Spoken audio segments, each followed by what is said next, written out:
How to download and install Honkai Star Rail on your Android device.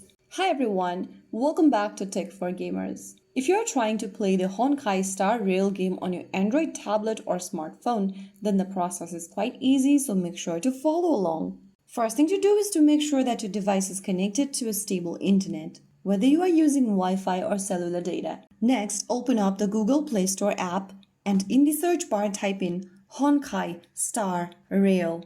Look for the application and find the application from Cognosphere Pte. Limited. Once you're inside this page, tap on Install and wait for the application to download and install on your Android. Once the app is installed, click on the play button to start opening up the game. Make sure you have at least 20 to 30 GB free space on your device. Use Wi-Fi instead of mobile data for faster download, and you will be able to download and open up the game in a few minutes. You can then go ahead and follow through the on-screen instructions, log in and start exploring the amazing sci-fi world of Honkai Star Rail. So there you have it. If you found the video helpful, don't forget to like, share and subscribe to our channel.